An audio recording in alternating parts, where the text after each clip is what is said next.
সকলকে আমার আনন্দিত জয়গুরু। প্রাতে প্রার্থনান্তে আচার্যদেব বড় নাটমণ্ডপে বসে নানা রকমের আলাপ আলোচনা করছেন। কাল এক মা এসেছেন, তার ছেলে মারা গেছে, আর এমন একটা বয়সে যখন আর সন্তান নেওয়ার বয়স নেই তার। তো তিনি বলছেন, আমি কি মা হতে পারবো না? আচার্যদেব বললেন, হ্যাঁ নিশ্চয়ই হতে পারেন, 60 বছর বয়স পর্যন্ত সম্ভাবনা থাকে। কিন্তু আমি এটাও বলবো, শারীরিকভাবে যে গর্ভধারণ করে সে কি মা হয়? এর বাইরে কি মা হওয়ার কোনো উপায় নেই? তাহলে শ্রীকৃষ্ণ দেবকীনন্দন না যশোদা দুলাল, কোনটা? তাকে তো যশোদা দুলালও বলা হয়। যশোদা তাকে গর্ভধারণ না করেও তাকে পালন পোষণ করেই মা হয়েছেন। আপনি তো তেমনটাও হতে পারেন।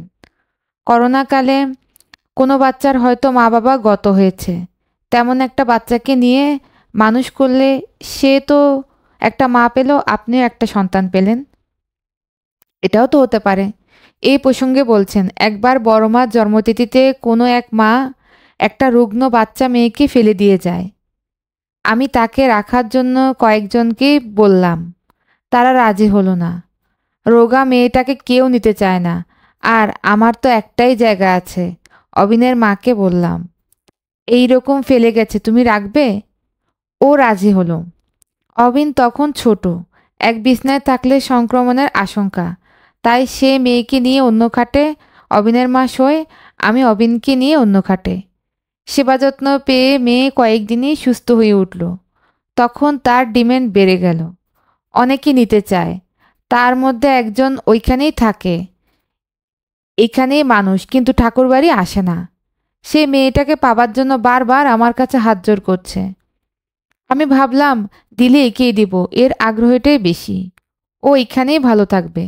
অনেকে বলছিল ওরা ঠাকুরবাড়ি আসে না। আমি তাদের এই দিকটা দেখলাম না, দেখলাম তাদের আগ্রহটা। আমার মতো বাচ্চার কাছে এসে মেয়েকে পাবার জন্য হাঁটু গেড়ে বসেছে। এখন তো তাদের কাছে সে মেয়ে ভালো আছে। এমন কি আশ্চর্য ব্যাপার, মেয়েটার মুখ দেখতে সে পালিতা মায়ের মুখের মতো হয়েছে।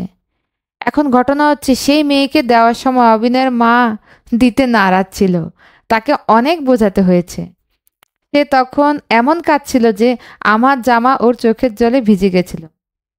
ওকে বোঝাতে হলো কেন দিয়ে দেওয়াই ভালো, কারণ আমাদের বাড়িটা তো আর সবার বাড়ির মতন নয়। এখানে আমার ছেলেরা মানুষজনের কাছে যে আদর পাবে ও সেটা পাবে না, তখন ওর মন খারাপ হবে। ওর মনটাকে রক্ষা করার জন্য ভবিষ্যতের দিকে তাকিয়ে দেওয়াই ভালো। আজ এ পর্যন্তই। সকলকে আমার আনন্দিত জয়গুরু।